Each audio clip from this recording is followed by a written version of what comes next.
Di sebuah kota kecil yang tenang dan indah, tinggallah seorang pemuda bernama Rongjun. Rongjun adalah seorang seniman yang memiliki hati yang lembut dan penuh kasih. Namun, kebahagiaannya terasa kurang karena ia merasa ada yang hilang dalam hidupnya. Hal itu terjadi sejak kepergian teman kecilnya, Gina, 10 tahun yang lalu. Gina adalah gadis ceria yang selalu menemani Rongjun saat ia menggambar di tepi danau. Bayangan wajah seorang teman kecil bernama Gina itu kini selalu menghantuinya.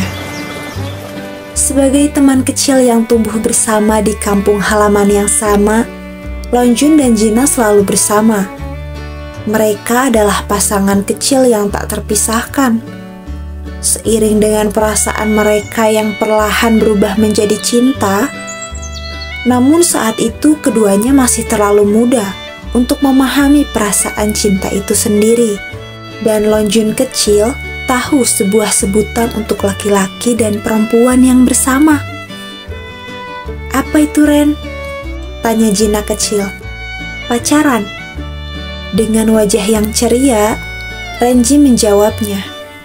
Renji adalah sebutan manis yang diberikan Gina. Sebutan Renji terinspirasi dari buah kesukaan Gina, yaitu orange atau jeruk. "Kamu mau nggak jadi pacar aku?" tanya Renji kecil pada Gina. "Emang pacaran itu gimana?" Gina yang polos dan tak tahu apa-apa kebingungan. Renji hanya menaikkan bahunya dan berkata, "Gak tahu, mungkin artinya main bareng." "Ya udah, mulai sekarang kita pacaran."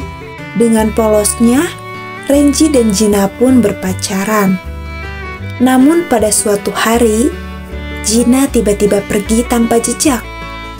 Renji mencari-cari teman kecilnya itu, namun usahanya tak membuahkan hasil.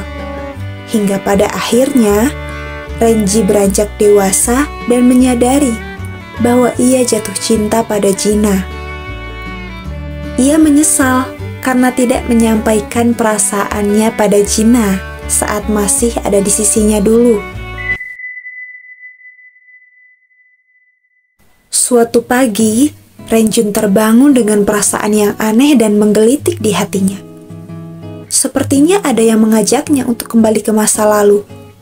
Ia tiba-tiba teringat, Gina pernah mengatakan, "Ren, nanti kita pacaran di Namsan Tower situ ya," ucap Gina kecil sambil menunjuk bangunan tinggi dari tepi danau.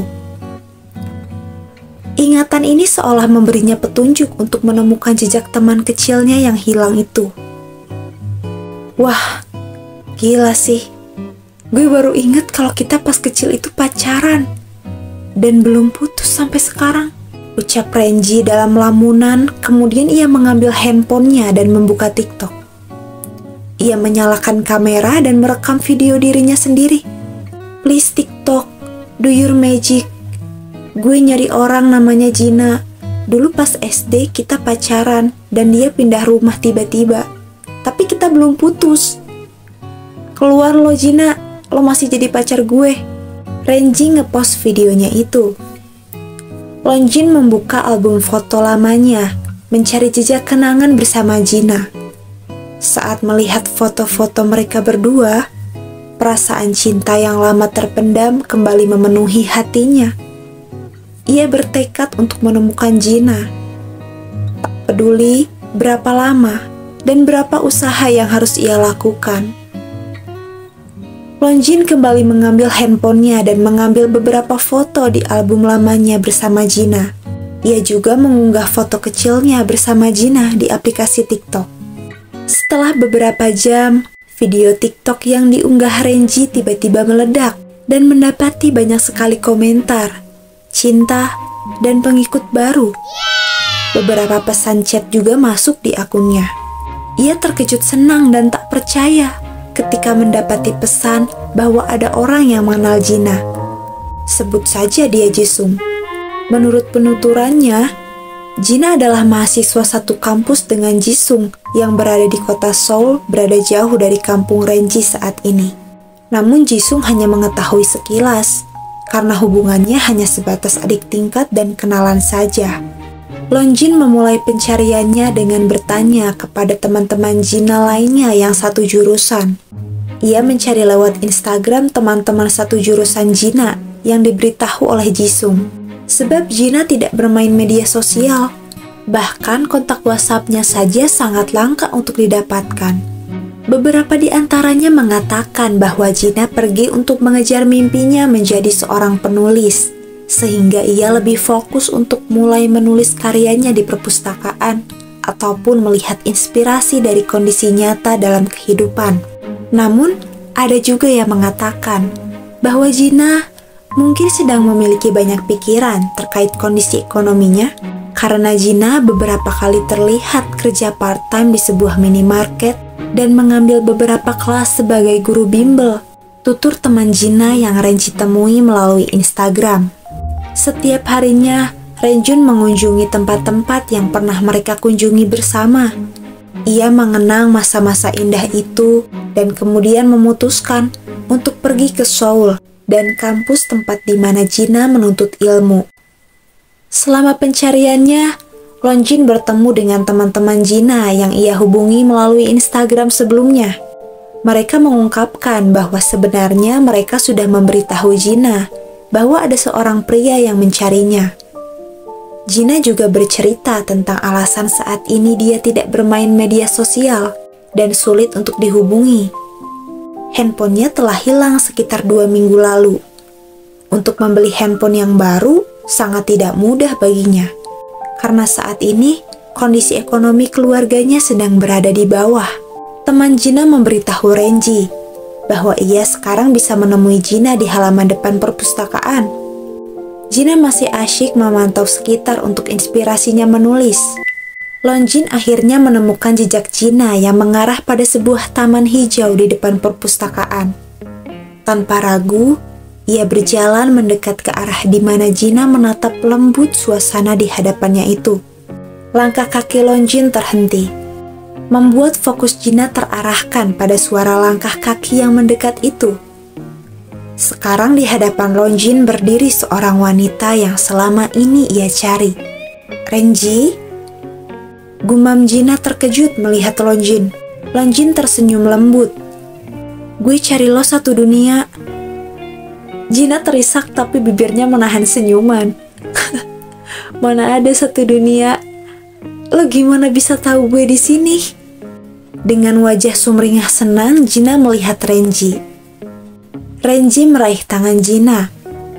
Jina menatap Renji dengan penuh perasaan campur aduk, dari kaget hingga ingin jingkrak-jingkrak senang.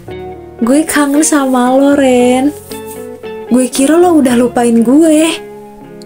Jina memeluk Renji kangen. Tapi sekarang pasti lo udah ngerti kan artinya pacaran? Renji dan Jina pun saling berpelukan karena perasaan mereka yang sama. Mereka saling bercerita tentang perasaan yang terpendam selama ini. Ternyata, Jina juga mencintai Renji. Namun, ia merasa tidak bisa kembali ke masa lalu karena kondisi ekonomi keluarganya yang sudah tidak sama seperti dulu. Jina juga sedikit minder. Sekarang, gue lebih dewasa, kata Jina dengan lembut. Kalau lo kaya dan masih kaya dulu, gue bukan cuma mau pacaran kok sama lo. Nikahin gue, ayo. Lonjin memahami perasaan Jina. Kalian berdua tertawa-tertawa senang. Gue tahu lo punya impian besar, Jina. Gue bakal selalu ada buat lo mulai saat ini. Setelah bertemu kembali dengan Jina, Lonjin merasa hatinya lebih ringan. Ia tidak lagi merasa sendiri karena sekarang ia tahu bahwa Jina selalu ada di hatinya. Mereka berdua berjanji akan tetap menjadi pasangan, meski jarak dan waktu telah memisahkan mereka. Jina terus mengejar mimpinya menjadi penulis, sementara Renji tetap setia dengan bakat seninya. Keduanya saling mendukung sebagai seorang kekasih asli, bukan lagi kekasih mainan. Kisah cinta masa kecil mereka berakhir seperti dongeng. Keduanya menemukan kedamaian dan kebahagiaan dalam hubungan mereka yang erat. Mereka menyadari bahwa kadang-kadang cinta sejati tak selalu berarti bersama. Jarak biar memisahkan, tapi hati mereka tetap bersama.